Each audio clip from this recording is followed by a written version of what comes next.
Olá, boa noite. Boa noite. Versões sobre quebra de sigilo causam atrito entre defesa de Temer e ministro Luiz Roberto Barroso. Advogados do presidente reafirmaram que não tiveram acesso a informações sigilosas. MST invade a fazenda do coronel da PM João Batista Lima Filho. Imóvel foi citado por delatores da JBS Friboi como de propriedade de Temer. Juiz Sérgio Moro condena a 11 anos de prisão o ex-presidente do Banco do Brasil e da Petrobras. Aldemir Bendini é acusado de receber propina da Odebrecht nas gestões do PT.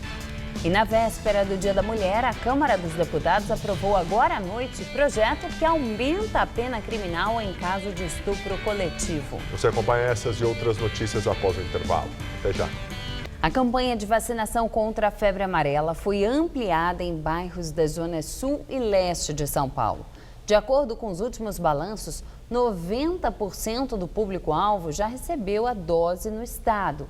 Mas na cidade, este índice cai para 40%. Na UBS do Itaim Bibi, a cota é de 200 senhas por dia, metade para o período da tarde. O limite é para não comprometer os outros serviços do posto. De manhã não tinha fila. Tranquilo, super. Não tinha fila, só preenchi os dados ali e fui para tomar. Ninguém na sua frente? Ninguém. Faltou divulgação, né? Porque eu passo todo dia que outro dia eu passei, tava aquela fila enorme e tudo, até desisti. Mas hoje eu passei aqui só para pedir informação, que eu não havia tomado, né? Ela falou, não tem fila, pode aproveitar. Aproveitei e tomei, fácil. Além do Itaim, também o Morumbi foi incluído na campanha contra a febre amarela, depois que macacos mortos pela doença foram encontrados em fevereiro na Redondeza, em Santo Amaro e Campo Belo. No bairro, 2 UBSs passaram a oferecer a dose fracionada, Real Parque e Meninópolis. Também por causa da descoberta de um macaco contaminado no Parque do Carmo, a vacinação na Zona Leste foi estendida até a Vila Matilde. Então a campanha atinge agora 46 dos 96 distritos da capital. Na última sexta-feira, as autoridades prorrogaram a campanha de vacinação até o dia 16 de março, na cidade de São Paulo e em outros 53 municípios do estado, porque o índice de imunização não atingiu o esperado. Desde 2017, 286 pessoas foram contaminadas pelo vírus da febre amarela silvestre. Dessas, 102 morreram. A maioria contraiu a doença em Mairiporã e Atibaia. A capital teve 8 doentes e 4 mortes. O Ministério da Saúde afirma que compra de remédio cubano para tratar doença renal foi superfaturada. De acordo com a área técnica da pasta, a transferência de tecnologia para produzir o medicamento no Brasil também não foi feita. As informações são do jornal Folha de São Paulo. A reportagem do jornal ressalta um trecho de um documento enviado pela pasta ao Tribunal de Contas da União, que diz que após 14 anos de formalização do termo de cooperação Brasil-Cuba, o Instituto Biomanguinhos Fiocruz apenas realiza o envasamento dos produtos importados de Cuba, sem nenhuma demonstração de transferência de tecnologia.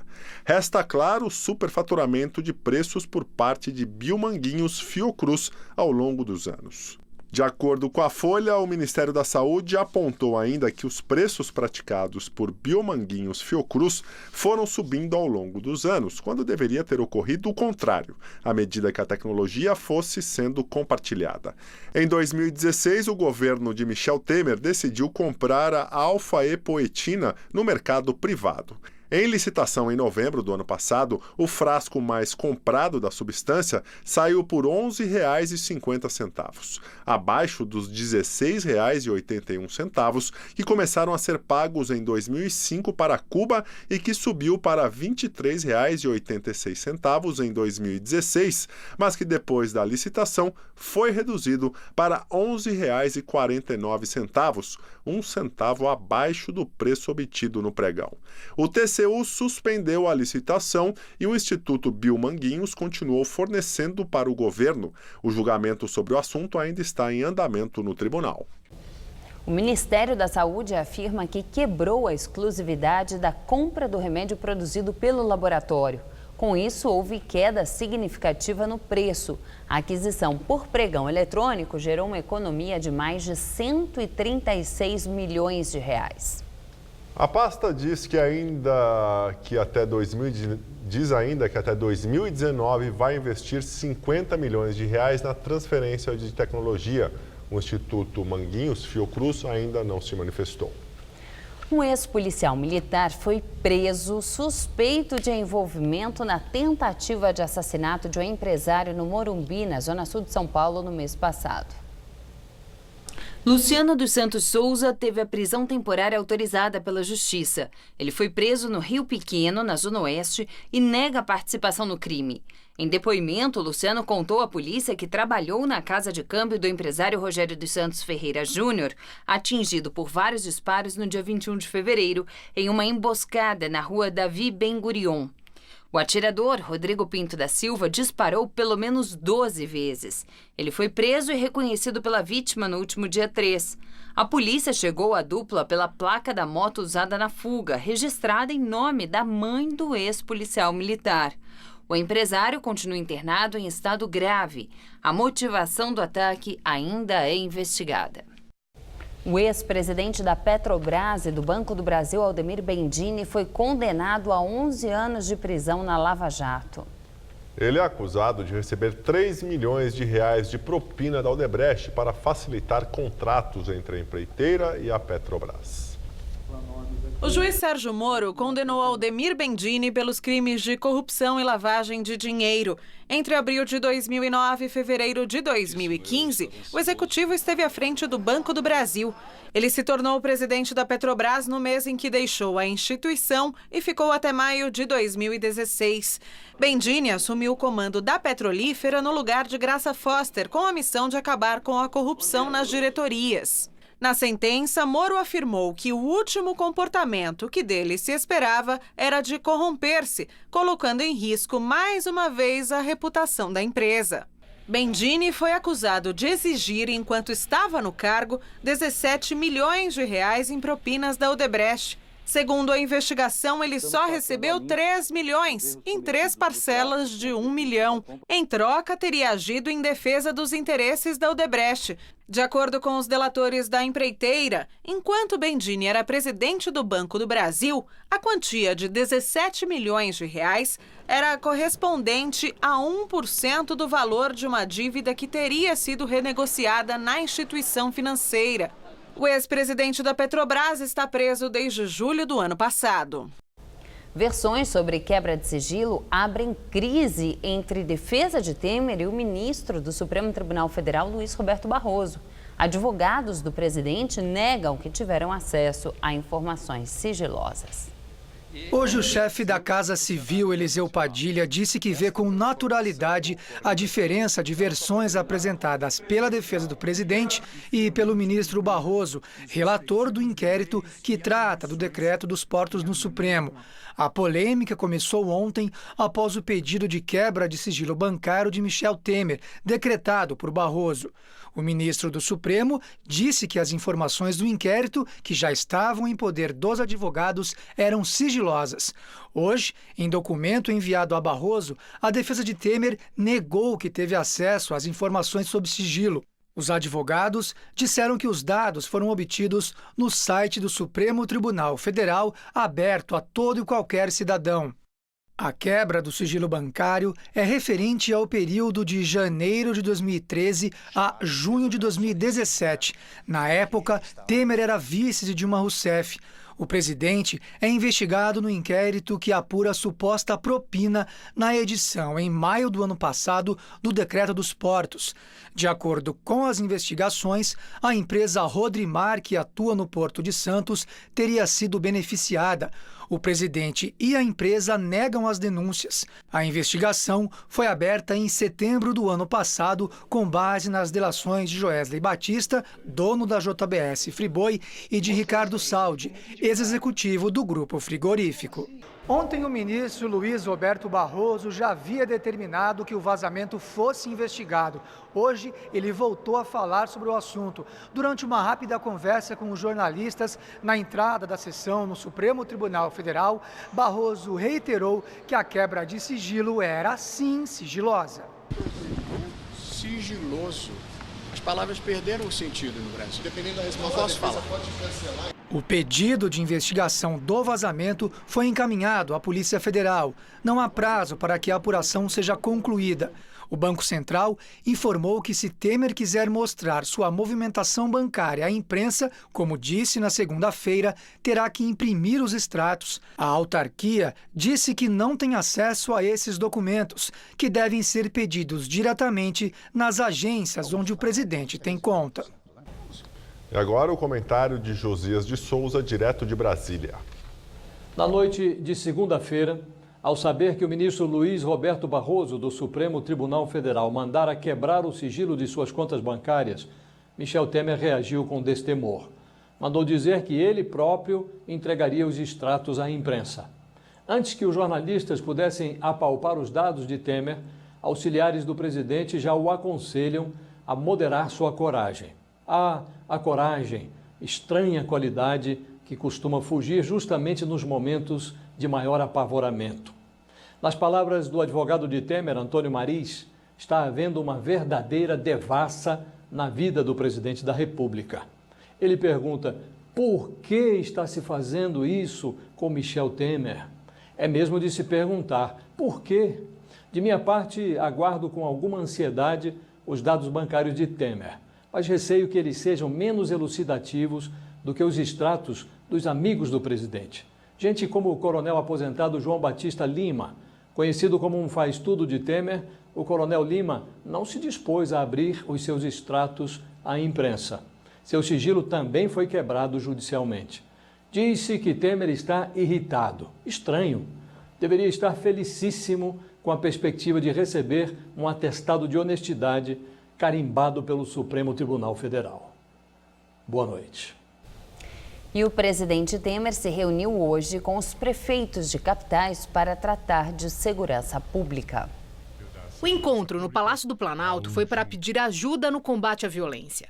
Temer sugeriu que as guardas municipais tenham mais poderes. Eu acho que nós precisamos dar, se me permite a sugestão, uma função mais efetiva, mais participativa às guardas municipais. Na medida que estejam nas praças, nas ruas, diante dos colégios, né, elas estarão exercendo uma prevenção muito significativa. A reunião de hoje com os prefeitos é mais uma agenda que direciona as atenções à segurança pública, já que questões políticas como a reforma da Previdência não saíram do papel.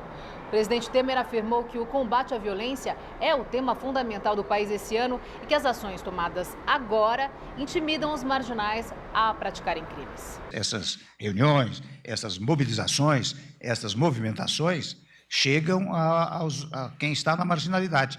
E, naturalmente, faz com que eles se preocupem, pelo menos, em praticá-las, porque saberão que terão uma resposta muito firme, muito segura das autoridades estaduais. Na semana passada, Temer comandou uma reunião semelhante com os governadores e anunciou a criação de uma linha de crédito de 42 bilhões de reais para que estados e municípios invistam em segurança.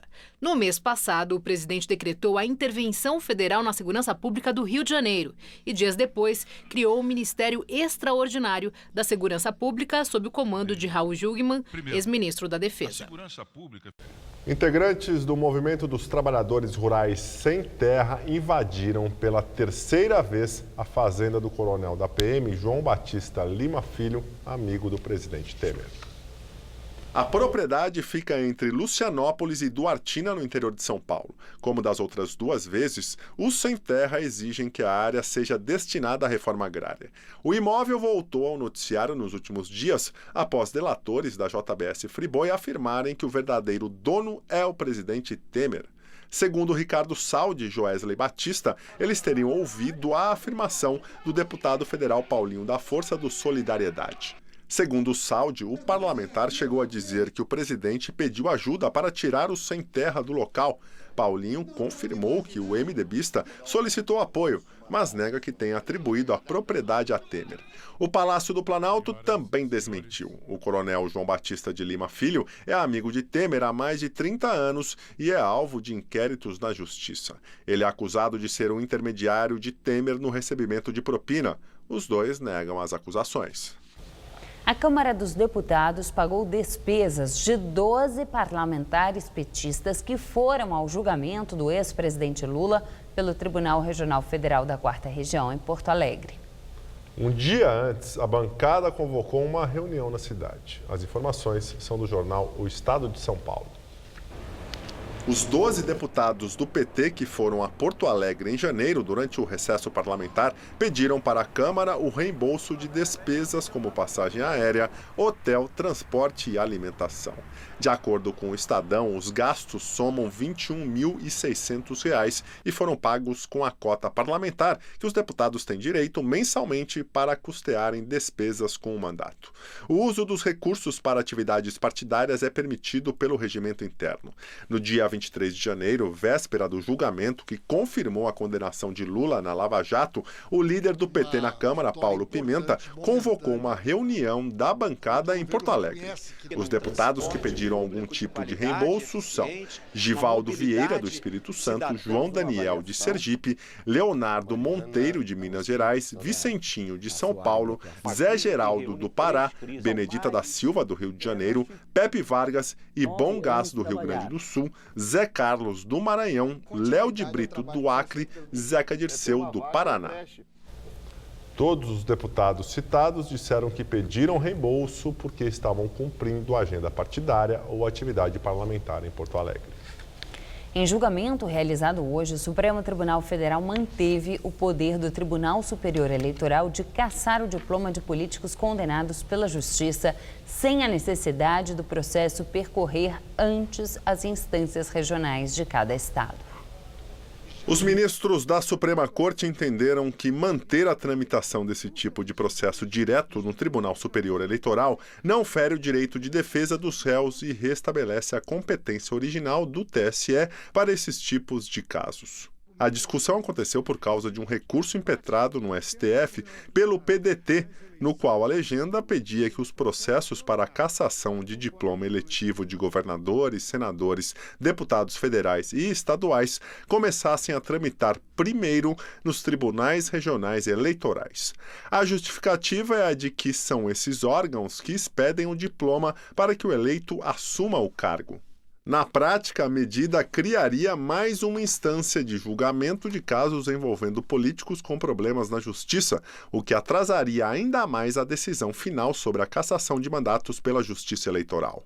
9 magistrados seguiram o parecer do relator do processo, o ministro Luiz Fux, que acumula também a presidência do TSE. Eles decidiram pela tramitação desses processos apenas na instância superior.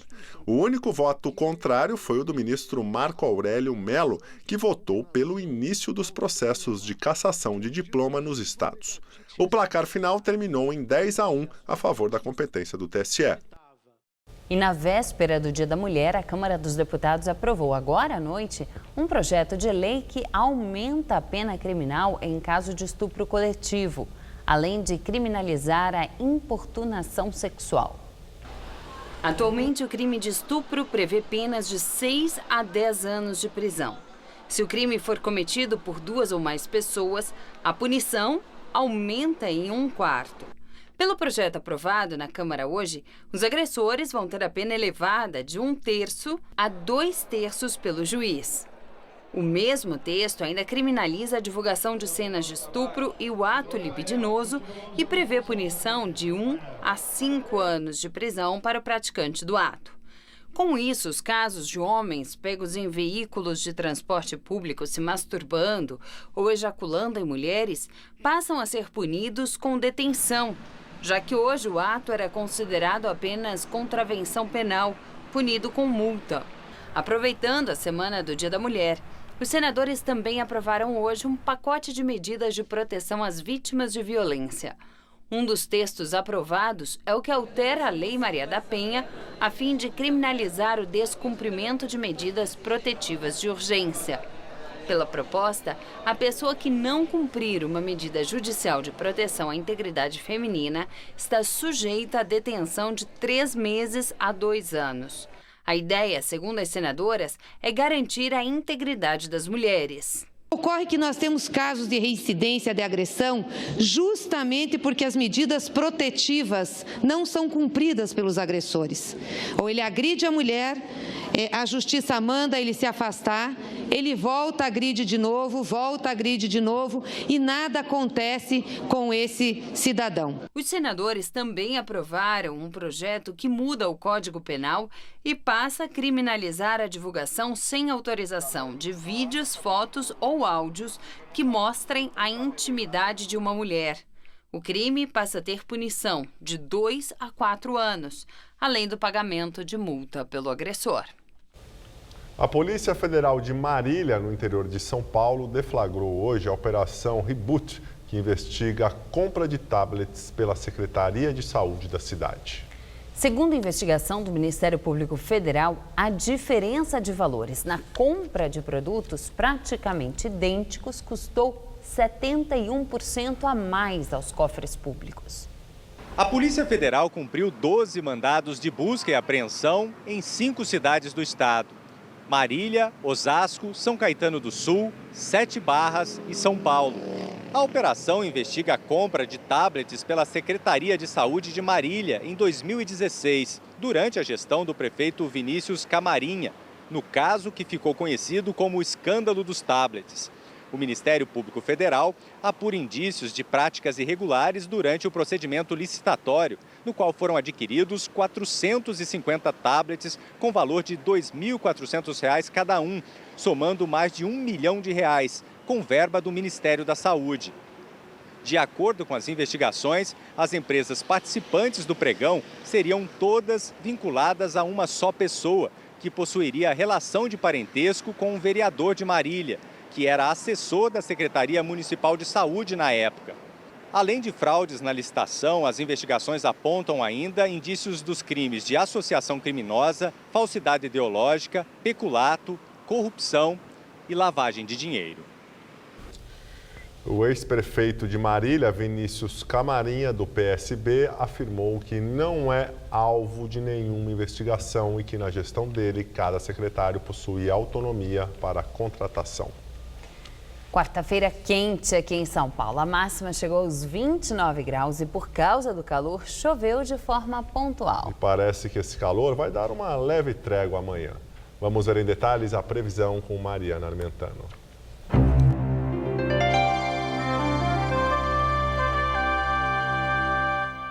O calorão vai diminuir amanhã aqui na capital paulista por causa do vento úmido que vem do mar, espalhando muita nebulosidade sobre toda a faixa leste. Nessa quinta-feira teremos mínima de 19, máxima tarde de 26 graus, com chuva fraca a qualquer hora em toda a Grande São Paulo. Aí na sexta o sol já aparece mais e faz até 28, com pancadas mais a partir da tarde. E no sábado volta a fazer 29 graus por aqui. O ministro da Fazenda, Henrique Meirelles, afirmou hoje em Nova York, onde participou de um encontro com lideranças empresariais, que não há prazo para o governo anunciar mudanças no preço dos combustíveis. E que o governo estuda alterações em impostos e outros custos, mas que não pretende mudar a forma como a Petrobras coloca preços nos produtos.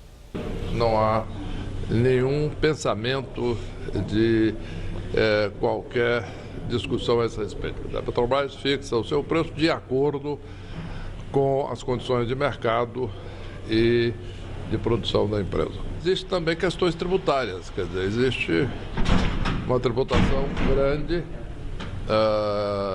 no combustível que, na medida que sobe o preço do combustível, a tributação percentualmente fixa, porém o valor sobe mais. Então isso adiciona e é o mesmo processo quando o preço do petróleo internacional cai.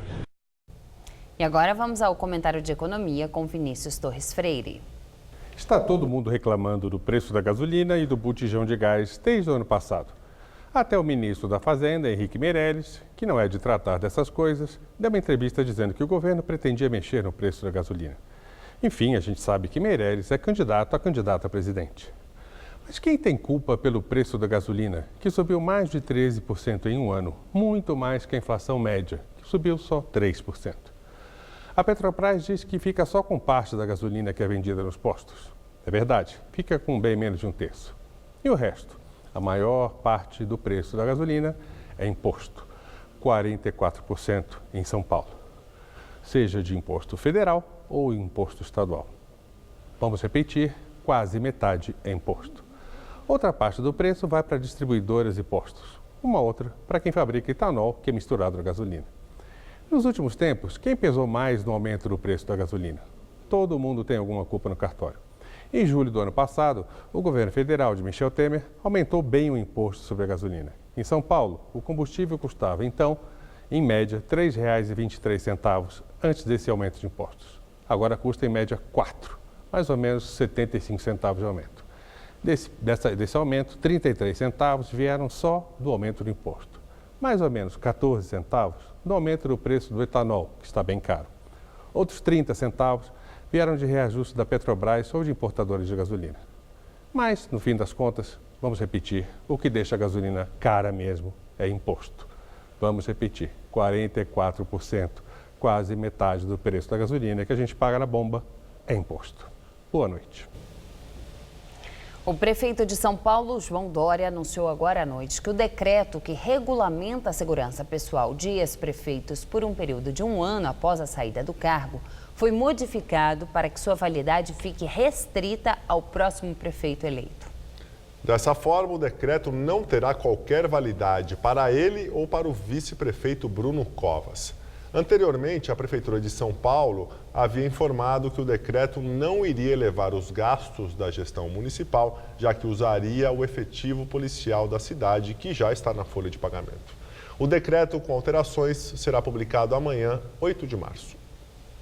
E nós ficamos por aqui. A edição de hoje pode ser vista no site do Jornal da Gazeta. Uma ótima noite para você. Bom descanso, Gabriel. Tchau, Juliana. Até amanhã. Muito obrigado pela companhia. Tenha uma excelente noite. E fica agora com o Rony Von no Todo Seu. Até amanhã.